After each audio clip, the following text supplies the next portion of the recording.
Assalamualaikum warahmatullahi wabarakatuh. Perkenalkan, nama saya Ahmad Dian Hirmawan, peserta PPG Daljab 2 tahun 2021 di Universitas Veteran Bantara Sukoharjo. Program studi PGSD kelas 1 dengan nomor UKG 2015 0298 3395. Nomor induk mahasiswa 2112520001 dan nomor daftar ujian 2021209897. Berikut kartu pendaftaran ujian UKM PPG saya.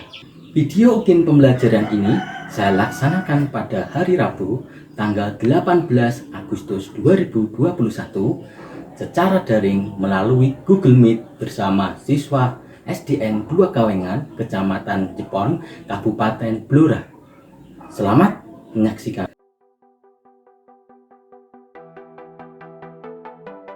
Assalamualaikum warahmatullahi wabarakatuh.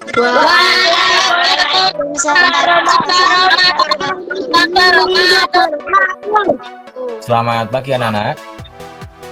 Pagi. Bagaimana kabar kalian hari ini? Alhamdulillah sehat. Alhamdulillah sehat. Baik, sebelum kita belajar pada pagi ini, marilah kita berdoa terlebih dahulu. Alhamdulillah sehat. Alhamdulillah sehat, Pak. Nah, silakan ketua kelas memimpin doa. Berdoa mulai. Doa selesai. Nah, baik anak-anak, tadi Mbak Dian sudah mengirimkan link absen di Google Classroom. Semuanya sudah absen ya? Baik, Pak. Sudah. Baik, terima kasih. Untuk meningkatkan rasa nasionalisme kita kepada bangsa Indonesia, karena pada bulan ini kita telah merayakan Hari Kemerdekaan Negara Indonesia, yaitu pada tanggal 17 Agustus ya. Kemarin kalian sudah mengikuti upacara virtual melalui YouTube maupun televisi ya.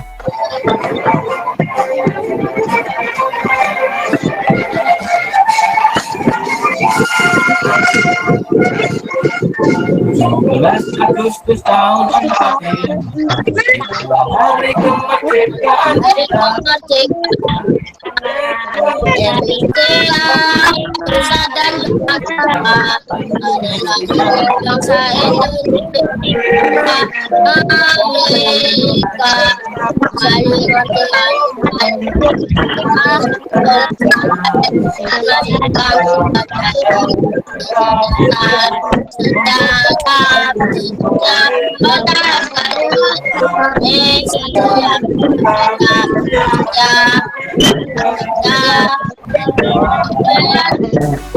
Salam PPK.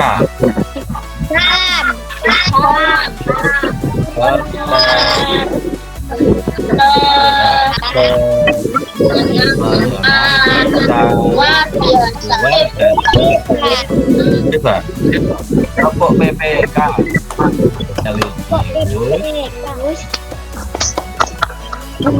nasionalis bertanggal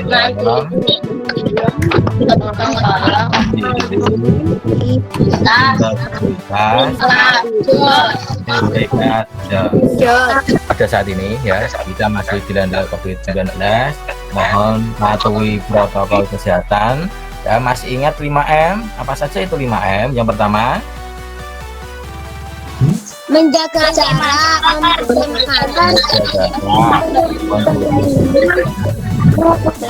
memakai masker, mengurangi mobilitas. Karena kemarin kalian sudah belajar tentang keanekaragaman budaya. Keanekaragaman budaya apa saja yang sudah kalian baca kemarin? Ada suku, bangsa, terus ada apa lagi? Senjata tradisional, alat ya. Nah, pada pagi hari ini kalian akan belajar tema 1 ya, indahnya keberagaman, subtema 3 bersyukur atas keberagaman, dan pembelajaran 1. Jadi nanti di akhir pembelajaran kalian diharapkan yang pertama dengan menyimak teks paragraf di PowerPoint ini, kalian dapat mengidentifikasi gagasan pokok di setiap paragraf dari teks dengan tepat. Kemudian dengan menyimak teks paragraf di PowerPoint, kalian dapat mengidentifikasi gagasan pendukung di setiap paragraf dari teks dengan tepat. Kemudian dengan menyimak teks paragraf di PowerPoint, siswa dapat menemukan gagasan pokok di setiap paragraf dari teks dengan tepat. Kemudian dengan menyimak teks paragraf di PowerPoint, kalian dapat menemukan gagasan pendukung di setiap paragraf dari teks dengan tepat. Kemudian dengan berdiskusi kelompok, kalian dapat menjelaskan gagasan pokok di setiap paragraf dari teks tersebut dalam bentuk peta pikiran dengan sistematis. Kemudian dengan berdiskusi kelompok, kalian dapat menjelaskan gagasan pendukung di setiap paragraf dari teks tersebut dalam bentuk peta pikiran dengan sistematis. Kemudian melalui tayangan video, siswa dapat menemukan berbagai makanan khas tradisional di Indonesia dengan tepat. Kemudian melalui kegiatan tanya jawab, siswa dapat mengemukakan sikap menghargai makanan tradisional sebagai identitas bangsa Indonesia dengan tepat. Kemudian melalui kegiatan diskusi kelompok, kalian dapat mengkomunikasikan hasil pengalaman sikap menghargai makanan tradisional sebagai identitas bangsa Indonesia dengan sistematis. Kemudian dengan melakukan percobaan, kalian dapat mengidentifikasi sifat bunyi memantul dengan benar. Kemudian dengan melakukan percobaan, kalian dapat mengidentifikasi sifat bunyi menyerap dengan benar. Kemudian setelah melakukan percobaan, ya kalian dapat membuat sifat-sifat bunyi dengan benar. Kemudian yang terakhir, setelah kalian melakukan percobaan, kalian diharapkan dapat menyajikan laporan hasil sifat-sifat bunyi memantul dan menyerap dengan sistematis.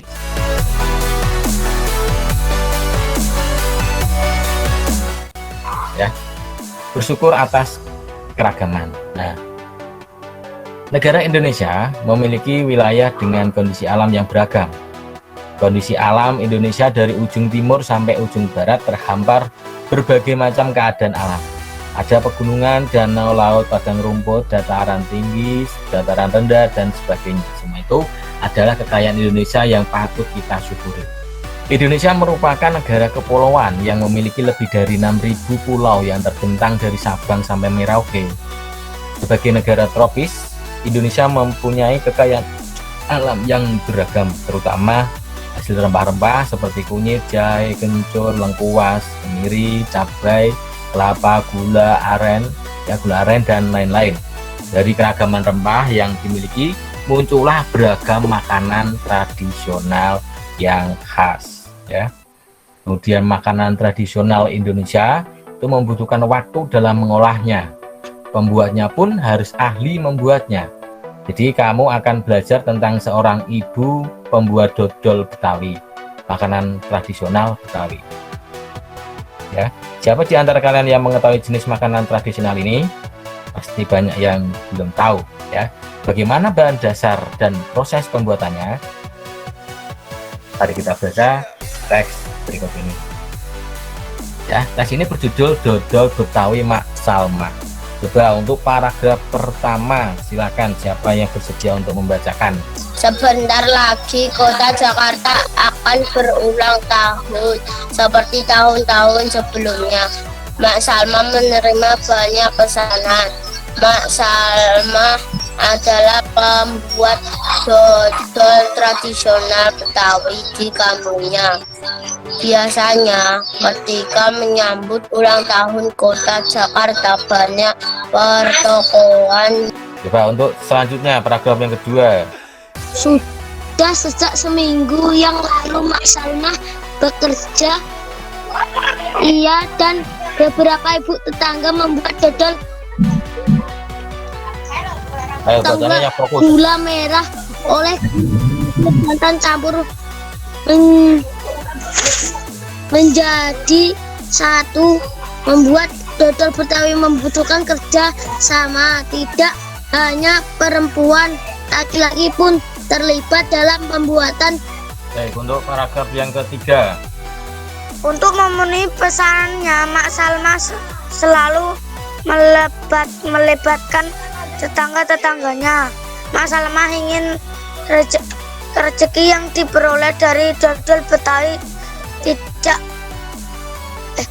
tidak dirasakan sendiri. Mak Salma juga ingin dodol Betawi seluruh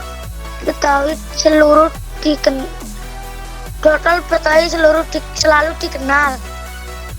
Ia ingin dodol Betawi Mak Salma ikut melestarikan budaya maupun kerjasama serta menjalani keberagaman antar warga.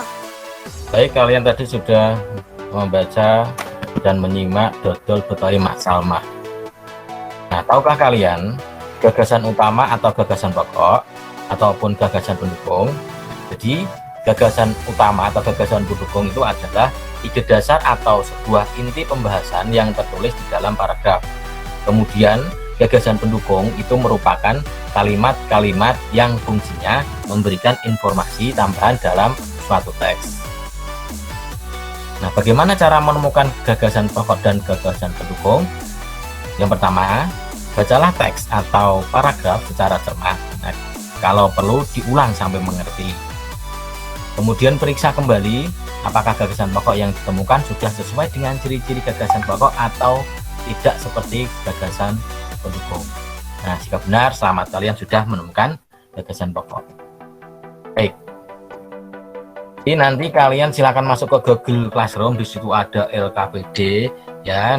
Gambarnya nanti seperti ini, bagannya kalian isi, cari ya gagasan pokok dan gagasan pendukung, teks bacaan dodol Mak Salma. Nah, baik anak-anak, silakan kalian masuk ke kelompok kalian masing-masing ya. Untuk kelompok 1 silakan masuk ke kelompok 1, kelompok 2 silakan masuk ke kelompok 2. Baik, silakan keluar dari grup ini, langsung masuk ke grup kelompok kalian masing-masing. Kelompok 1 sudah? Gagasan pokoknya Pak iku kalimat kesiji. Iya Bang. Kalimat kesiji gagasan pokoknya. Pokoknya kalimat kesiji. Gagasan pendukungnya nomor 1 mau. Kalimat keloro sampai paling nomor 1. Nomor 1. Gagasanku seperti tahun depan. Para keloro gagasan pokok. Oh iya. Kalimat siji sing sudah seminggu. Iya. Yang lalu Mak Salma bekerja keras. Ku paragraf pokok. Paragraf. Iya. Oke.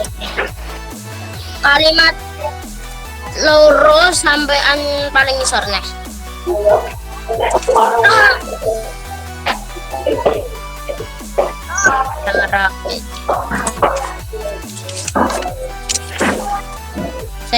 Gagasan paragraf telu. Paragraf hiji lah gagasan pokoknya sebentar lagi Kota Jakarta akan berulang tahun ya. Kelompok sudah selesai? Sudah Pak. Kalau sudah silakan keluar dan masuk ke kelas utama. Bisa Pak. Sudah Pak. Udah, Pak. Sudah Pak. Ya, silakan kelompok Mas untuk keluar dan masuk ke kelas utama ya. Baik, tadi kalian sudah berdiskusi untuk mencari gagasan pokok dan gagasan pendukung. Kelompok 2 dulu. Paragraf 1 gagasan pokok. Sebentar lagi Kota Jakarta akan berulang tahun.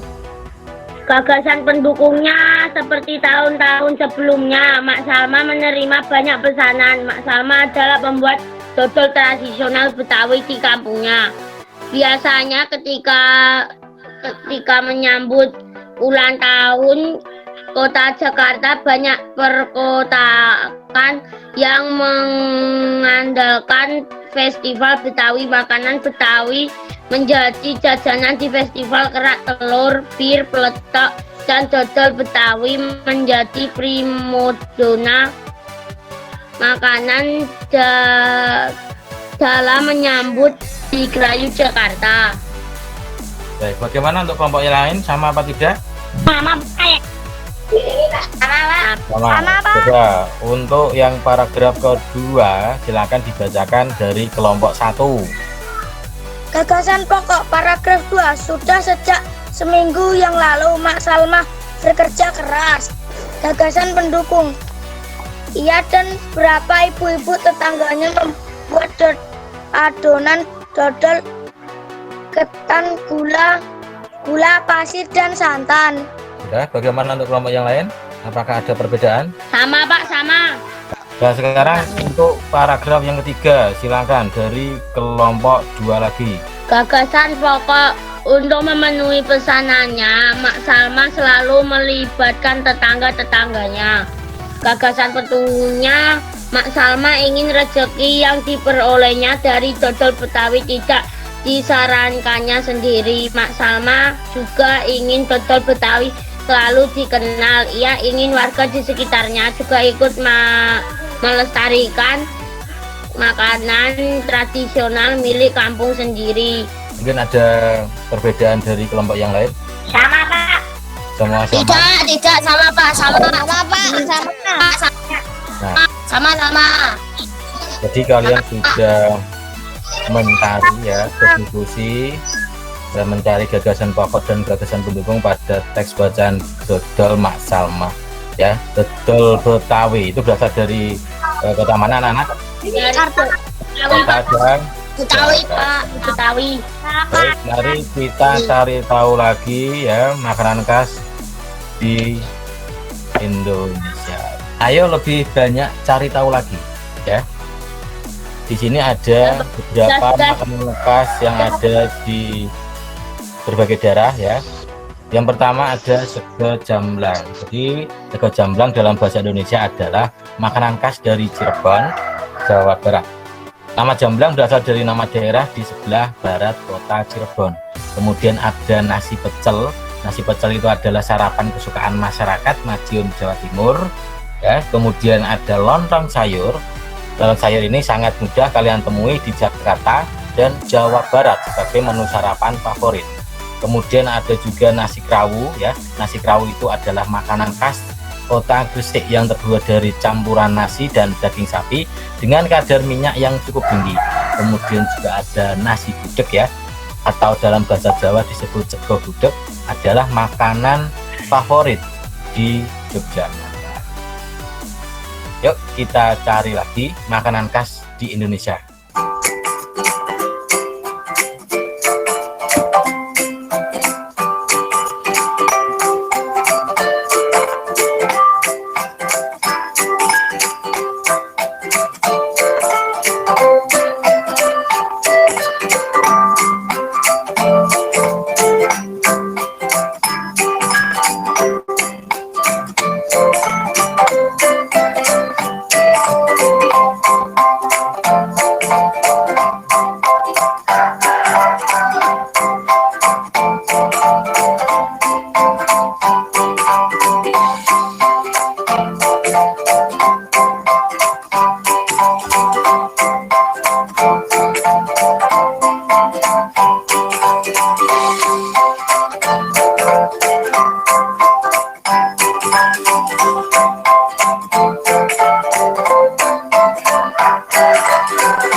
tadi kalian sudah menonton makanan khas pada suatu daerah di tiap provinsi dari Sabang sampai Merauke. Sekarang coba kalian diskusikan lagi. Nanti kalian masuk ke Google Classroom, di situ ada LKWD ya.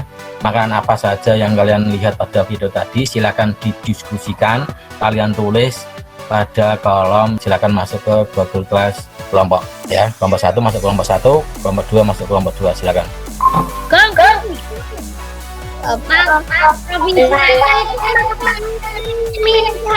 Silakan. Yang sudah masuk ke kelas. Nah, provinsi Silakan.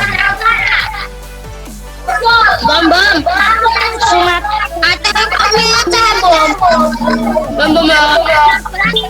Sumatera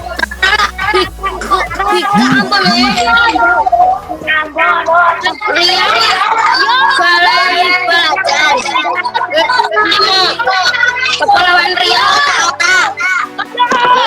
Palembang,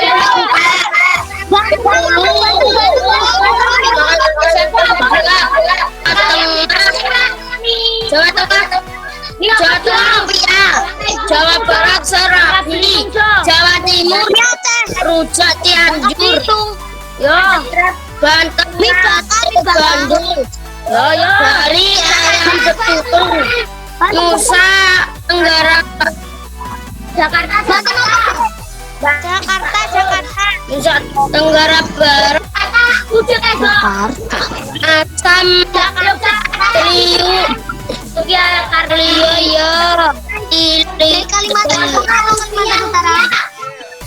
Nusa Tenggara Timur, Jawa Barat, Majapahit, Kalimantan, Soto Banjar, Kalimantan Selatan, Soto Banjar, Kalimantan Timur, ayam Citutune, Kalimantan Barat, Sambas, Kalimantan Utara, kepiting, sok, Kalimantan Selatan, soto peda, Kalimantan Tengah, Kalimantan Sulawesi Selatan, soto Makassar, Sulawesi Tengah, sup ikan jantung pisang, Gorontalo, tahu bulu unta, Sulawesi Barat, Sulawesi Tenggara, lapa, Maluku ikan asap, Sulawesi Utara, Maluku Utara, Gorutan, Maluku Barat, ikan asar, Papua Barat, ikan bakar, Papua papeda.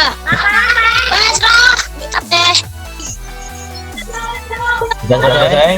Kalau semuanya sudah selesai, keluar dari kelas kelompok masuk kelas utamanya ya. Baik, tadi kalian sudah berdiskusi ya tentang video yang sudah kalian tampilkan tadi, yaitu tentang makanan khas tradisional dari Sabang sampai Merauke. Silakan untuk dipresentasikan dari kelompok 1, silakan dibaca ya, dari nomor 1 sampai nomor 17, nanti nomor 18 sampai 34 dari kelompok 2. Silakan kelompok 1 dulu. Saya Pak. Ya. Mie Aceh, Sumatera Utara, Bika Ambon, Sumatera Barat, rendang, Riau, Galai Belacan, Kepulauan Riau, otak-otak, Palembang, empek-empek, Bengkulu, pendap, Lampung, seruit, Jambi, tempoyak, ikan pati, Bali, ayam betutu. Udah Pak. Sudah, terima kasih untuk kelompok 1. Silakan untuk yang berikutnya dari kelompok 2, nomor 18 sampai 34 ya. Siapa kelompok 2? Silakan. Nusa Tenggara Barat, ayam taliwang, Nusa Tenggara Timur, temak, jagung, Kalimantan Utara, joko, Kalimantan Tengah, kujang, Sulawesi Selatan, soto Makassar, Papua Barat, ikan bakar Makonan, Papua papeda, Baik, terima kasih untuk kelompok 2 ya. Jadi makanan khas yang dibacakan dari kelompok 1 maupun dari kelompok 2, apakah ada perbedaan? Enggak, Kak. Enggak ada. Tidak. Ternyata bermacam-macam ya jenis makanan khas daerah di Indonesia ya. Kita harus bisa menghargainya. Ya, cara menghargai dan melestarikan makanan khas daerah itu yang pertama, makan makanan khas daerah lain. Terus kemudian berani memperkenalkan makanan khas daerah, kemudian tidak memakan makanan asing seperti junk food atau yang lainnya. Kemudian belajar masak makanan khas daerah agar dapat melestarikannya. Kemarin kalian sudah belajar tentang keanekaragaman budaya, salah satunya yaitu alat musiknya ya. Untuk alat musik daerah Jawa Barat yaitu salah satunya yaitu seruling. Bagaimana cara membunyikan seruling? Ya, Ditiup, Pak. ketika ditiup maka akan mengeluarkan bunyi. Apakah yang disebut dengan bunyi? Jadi bunyi itu adalah suatu gelombang yang dihasilkan oleh benda yang bergetar. Jadi benda yang menghasilkan bunyi disebut sumber bunyi. Kemudian syarat-syarat terjadinya bunyi, yang pertama terdapat sumber bunyi, kemudian terdapat medium, terdapat reseptor bunyi. Sifat-sifat bunyi, yang pertama gelombang bunyi memerlukan medium. Karena bunyi merupakan gelombang yang bergerak, maka dalam pergerakannya gelombang bunyi memerlukan media penghantar atau medium. Yang kedua, bunyi dapat dipantulkan. Di antara sifat-sifat bunyi adalah dapat mengalami pemantulan. Kemudian bunyi dapat dibiaskan. Salah satu sifat gelombang yang juga berlaku pada bunyi adalah mengalami pembiasan atau refleksi. Contohnya adalah fenomena petir yang terdengar lebih keras pada malam hari dibanding siang. Pantulan bunyi ya, berdasarkan jarak antara dinding pantul dan sumber bunyi, pemantulan bunyi dibedakan sebagai berikut. Kemudian penyerapan bunyi, gaung dan kedam sangat merugikan karena menghasilkan bunyi yang tidak jelas. Untuk menghindari peristiwa ini, gedung-gedung yang mempunyai ruangan besar seperti aula telah dirancang supaya tidak terjadi gaung. Upaya ini dapat dilakukan dengan melapisi dinding dengan bahan yang bersifat tidak memantulkan bunyi atau dilapisi oleh zat kedap atau peredam suara. Peredam bunyi adalah bahan-bahan yang permukaannya lunak atau empuk. Nah, ingatkah kalian bahwa bunyi memerlukan penghantar untuk bisa terdengar? Media penghantar untuk perambatan bunyi adalah udara, zat cair, dan benda padat. Nah, tahukah kalian sifat-sifat bunyi lainnya? Mari kita melakukan percobaan berikut. Nah, di sini ada percobaan pemantulan dan penyerapan bunyi ya. Ini sudah Pak Dian cantumkan di LKPD yang ada di Google Classroom. Nanti kalian buka, kalian silakan melakukan percobaan dengan teman sekelompokmu ya. Di situ ada tujuan, alat dan bahan, langkah kerjanya pada 3 soal yang harus kalian kerjakan.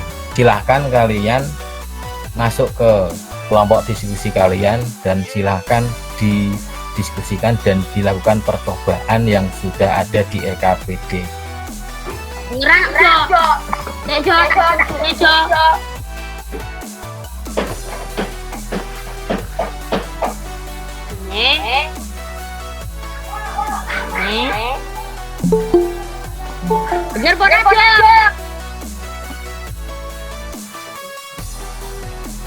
Lu tak buka.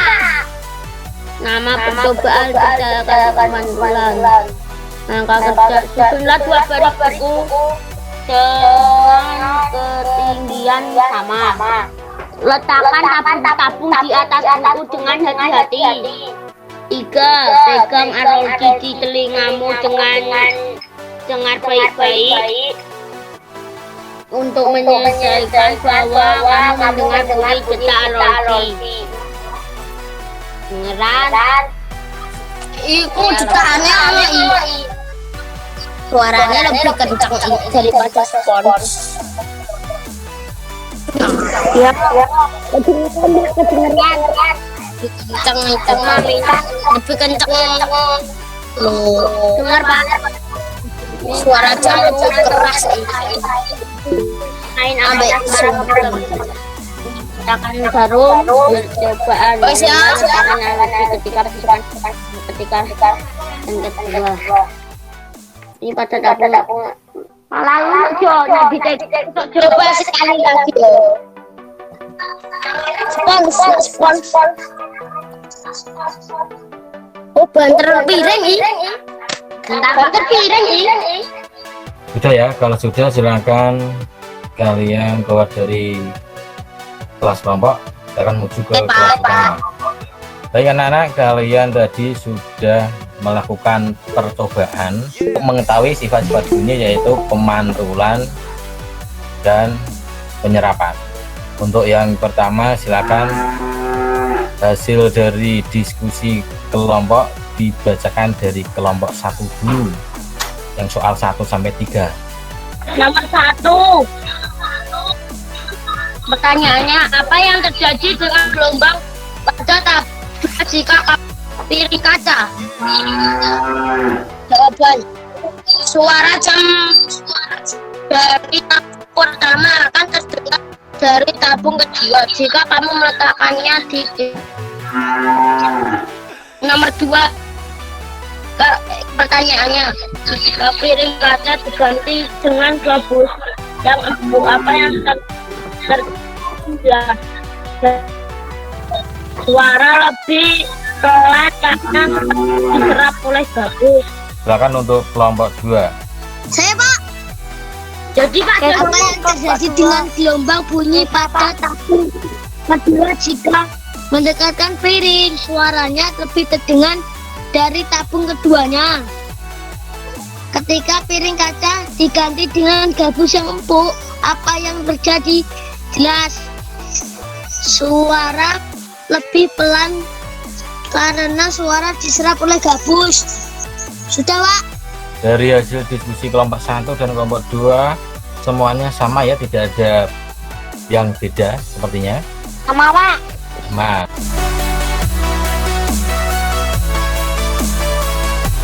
Baik anak-anak, kalian hari ini sudah belajar tentang apa saja tadi? tentang makanan khas, apa yang terjadi dengan sumber cari gagasan pendusur. Ya, dari materi tadi ada yang ditanyakan, apa adakah materi yang sulit? Tidak Pak. Tidak Pak, tidak Pak. Bagaimana pembelajaran pada pagi hari ini anak-anak? Menyenangkan. Sangat menyenangkan. Tadi kita belajar tentang keanekaragaman makanan khas ya. Ya, pesan moral dari materi tersebut ya. Ya Pak. Meskipun memiliki makanan khas yang berbeda dengan provinsi yang lain ya, maka kita tetap saling menghargai. Nanti setelah Gmail ini selesai, silakan masuk ke Google Classroom ya. Di situ ada evaluasi, soal evaluasi kalian kerjakan ya. Kemudian besok kita akan belajar tentang sudut dan mosaik. Nah, sebelum pembelajaran ini diakhiri, silakan ketua kelas memimpin doa. Berdoa mulai. Berdoa selesai. Baik anak-anak, dan dari Badian, wassalamualaikum warahmatullahi wabarakatuh. Waalaikumsalam warahmatullahi wabarakatuh. Terima kasih telah menonton video pembelajaran saya. Wassalamualaikum warahmatullahi wabarakatuh.